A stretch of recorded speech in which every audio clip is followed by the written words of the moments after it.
Rage and fury. Emotions that women are not supposed to feel and definitely not supposed to express. Let's talk more about this taboo topic and what we can actually do when we feel the fury. Do you ever wonder why it feels so difficult being a woman? Why so often it feels like we are trying to race against time, to show no signs of aging, to be pleasing to everyone, to be in constant service, and to play to the almighty male gaze. If you are tired of living under this construct and know that deep down there's this sense and this longing that there was more to this life, I assure you there is. And that is why I have created my 2-day event, Magnetic, which will be happening November 2nd and 3rd in Phoenix, Arizona, where I will guide you through a 4-step process for living the most magnetic, expansive, exquisite life as a woman. These are the rules written by women, not by patriarchal standards that have kept us silenced, have kept us controlled, and have kept us in endless small boxes. Come and learn the art of the feminine, intuitive way. Welcome to your emotional makeover. Things your mother never told you because no one ever told her. I'm your host, Dr. Amanda Hansen. This is where you reimagine womanhood. Let us begin. Today, I want to talk about a very serious topic, something that is not always the most pleasant to speak about, but is absolutely necessary and at the fabric of so many women's lives. It is something that has so often been passed over, not taken as seriously, something that you are meant to endure as a woman, and almost in many places and spaces, a fact of life for the average woman. So before I get into today's topic, I do want to give a trigger warning, as I will be talking about sexual violence. So if in any way you do not feel resourced to listen through this episode, I completely understand. If and when you feel ready, I'm offering something that I think can be extremely helpful to many women. And by that, I mean a perspective. I'm offering a perspective around sexual violence, particularly if you have been a victim of it. So I've been in this work for almost 26 years at this point, working with women from all across the world, every possible culture, religion, every belief system, every skin color, and every age. So all the demographics covered. And it is rare that I meet a woman, even in my personal life, and as it relates to my work with clients for the past 2.5 decades, it is extremely rare to meet a woman who has not undergone some kind of sexual violence in her life. And for the women who have not, they always know someone firsthand who has experienced it, a very close friend, possibly a mother, a sister, a college roommate, a neighbor growing up, a colleague at work. The fact that so many women have experienced sexual violence that it's almost now become normalized. And by normalized, I mean it's stated in the list of things as if they are also sharing where they live or what kind of dwelling they live in. It's just in the list of things as we describe who we are, as we describe ourselves as women. And what I have found to be so enraging is the lack of proper space, the lack of safety, the lack of effective tools for women to process through this. I myself am a woman who was not ever in an experience where I was the victim of sexual violence. So I cannot speak firsthand from my own lived experience. I want to be very transparent about that and clarify that. And I feel profound rage that so many women in this world are victims of it. So I cannot even begin to imagine what it feels like for the actual victims. I was thinking about this morning, and as it relates to the energy, time, and money spent on trying to recover from this altercation, this situation, this taking of, this sheer violence. Most women spend decades upon decades trying to heal, trying to recover, trying to make right that situation in her life.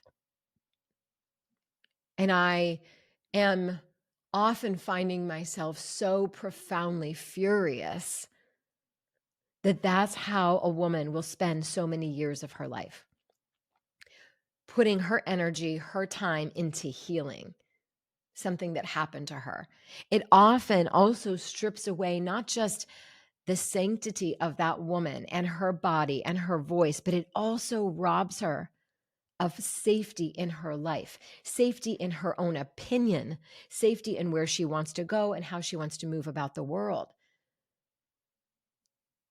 And it is infuriating that we live in a world where this is hardly ever talked about. So much work is being done in the world around self-development and expansion. And this is something that I see so many leaders glossing over. And if anything, the focus is on how strong and resilient these women are, considering what they had to go through, what they've endured, as if the endurance is somehow the prize. And I am of a very different belief system. I feel so safe and comfortable in my own rage, in other women's own rage. And what I'm here to propose and question is, where are the safe spaces for women to go to express the rage of it? To be in the fury of what was taken from them, what was done to them. Why is it we are expected under all circumstances to just get over it, to move on, to stop thinking about it, to stop talking about it, to stop giving it energy? Why are we expected to constantly be pleasing and to just chalk it up to something that happened? It doesn't have to be the defining point of who you are. And while I don't ever want any woman to get stuck in that as part of her identity, it is absolutely impossible for it not to happen if she doesn't properly work through the rage she carries around it.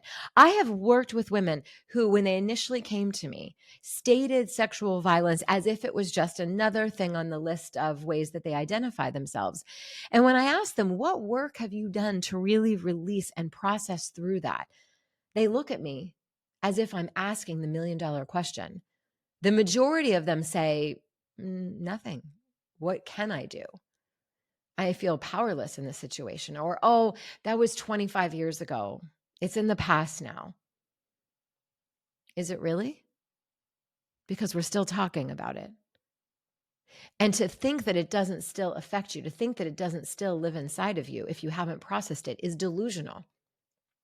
I understand the fear of wanting to open up that box, that story, that memory, because you don't believe you can survive it a second time.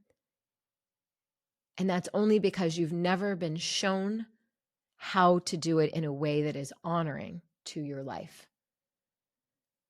There are so few spaces that even create conversation around this for women and hold space for them.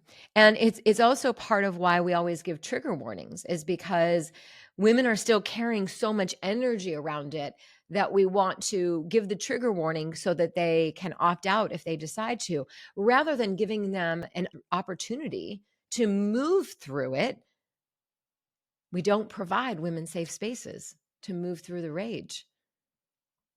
We make it her burden, her responsibility. And so what often happens is, at best, she goes to talk therapy, which there is no amount of talk therapy in the world that will ever help you to find closure around this. There's no amount of talk therapy in the world that'll ever help you have a light bulb moment that says, oh, well, that makes sense. That was the piece that I needed to hear to make this better. What actually has to happen is she has to move through the rage and the fury and the anger, if not once or twice or 3 times or 25 times. And through that, release the contaminants, the energetic contaminants that are making her sick, that are making her silent, that are making her fractured, that are making her in the struggle, that are making her dependent on outside forces to cope and function, whether it's alcohol, prescription pills, food, Netflix, pornography, shopping. I want you to hear loud and clear. It is not okay. It is not healthy to normalize sexual violence. It never was. It never will be. And in a world that wants to tell you to get over it, to move on, that was so long ago, is a world that doesn't want you to actually use your voice around this issue. And you may be thinking, I have a life to live. I have so much to do and accomplish. I can't allow myself to even go there. I promise you, it is affecting every single aspect of your daily living, even if you don't consciously recognize that. So it is contaminating everything because you have not processed it.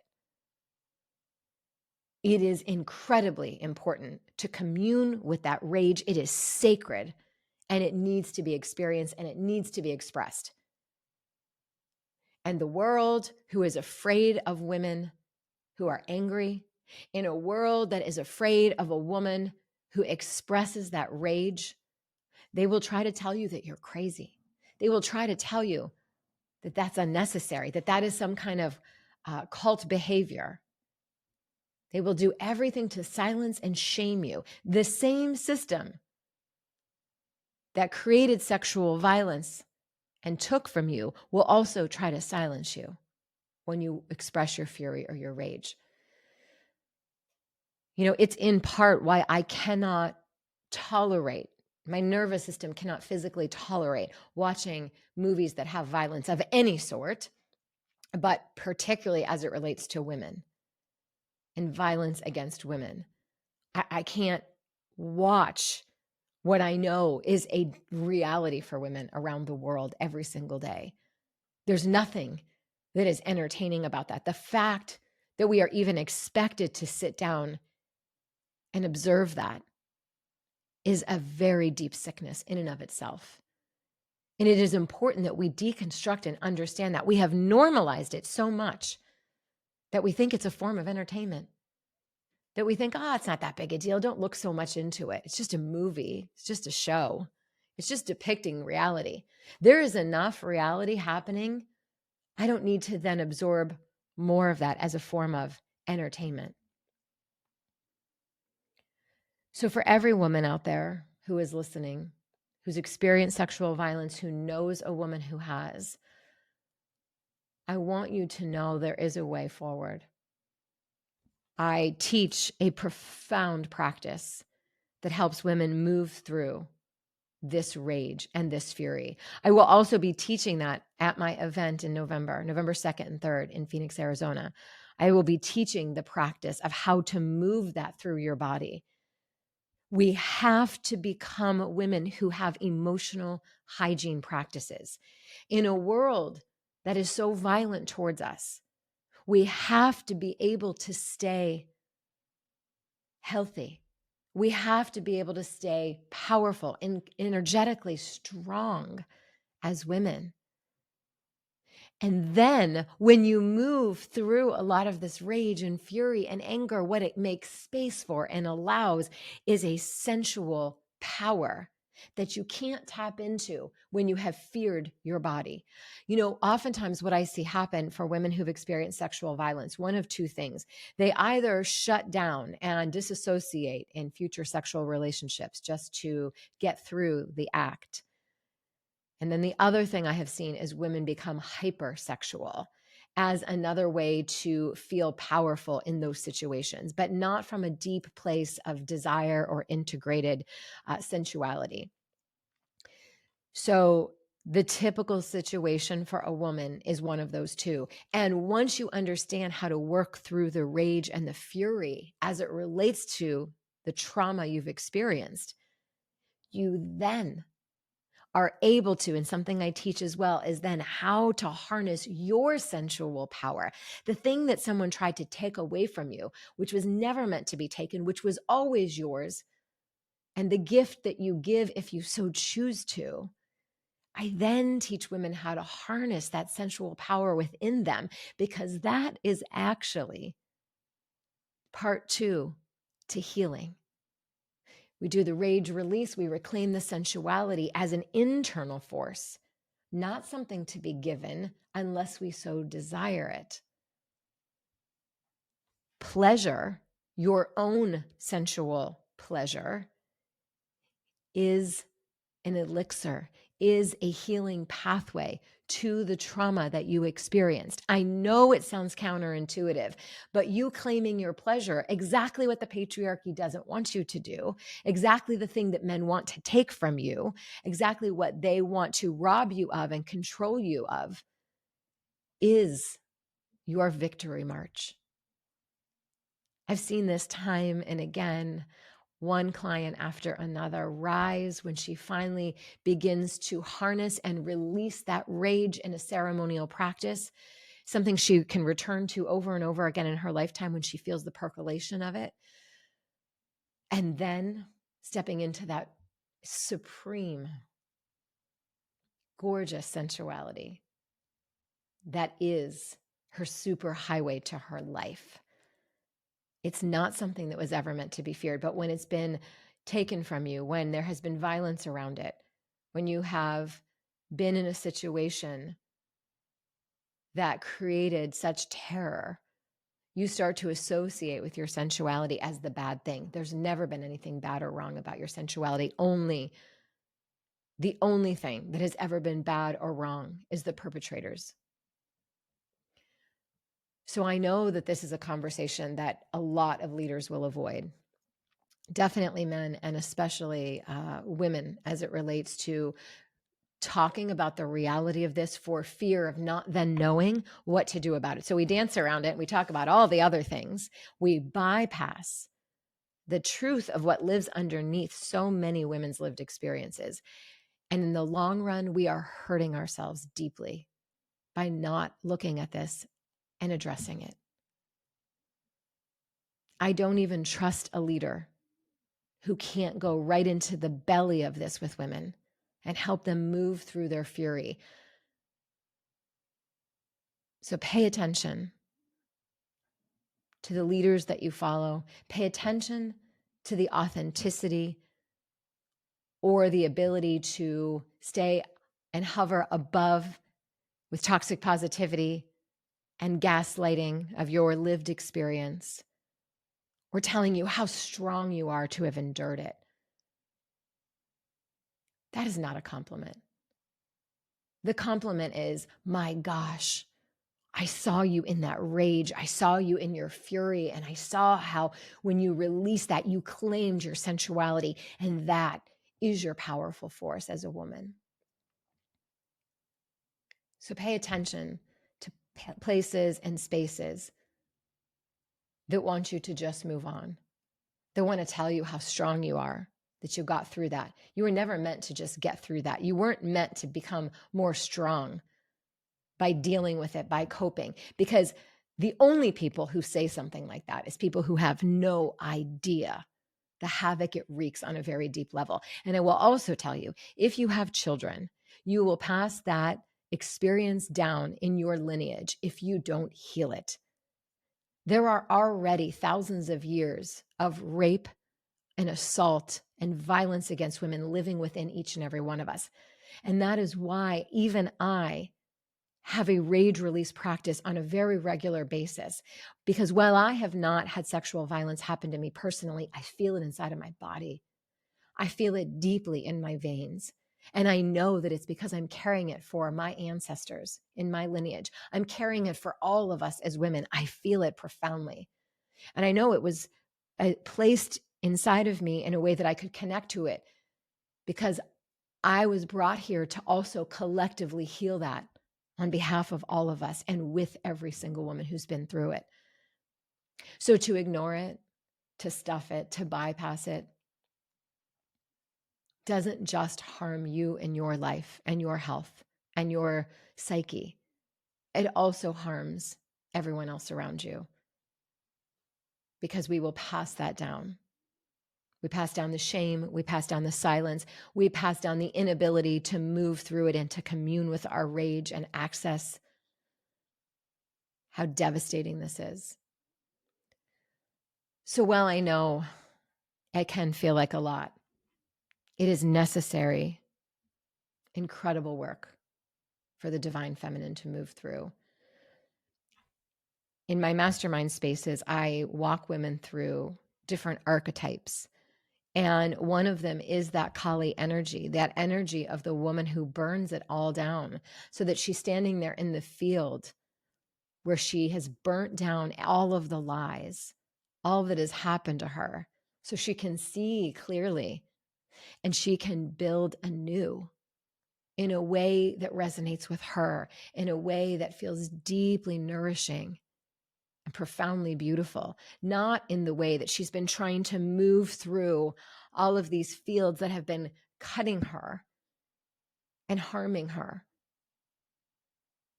that she never even chose, that she never even wanted. So she has to burn it down.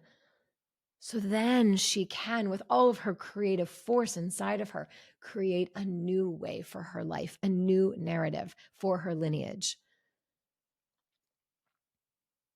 I realize this is a tall order, but I assure you it is a necessary one. It will free you from the enslavement that you may not even be conscious to that you are living in your life right now. So if you are interested in hearing or learning more, get yourself to Magnetic, where I will be demonstrating and teaching this exact practice. Let me know your thoughts in the comments. And I'm wishing all of us the power and the bravery and the courage to commune with our rage. And when you do, to realize how incredibly cleansing and freeing it has always been. It is not something to fear. The only people who will tell you to fear it or tell you that you may have a nervous breakdown if you feel it are the people who don't actually want you to get in touch with it, because they fear you opening all of that up again and how it may affect the relationship you have with them. Pay very close attention to people, places, spaces, leaders who do not want you to feel your fury around things that have happened to you, particularly sexual violence and rape. You've got this. You were made to feel your fire. It was never made to burn you. You were made to burn it down, the lies down. The fire will not burn you. I hope you enjoyed today's episode. I would love to hear your feedback. Message me on Instagram or write a review. And of course, if you know a woman who could benefit from this episode, please share it with her, because it can heal her life. And that's what sisters do. Love always, Dr. Amanda.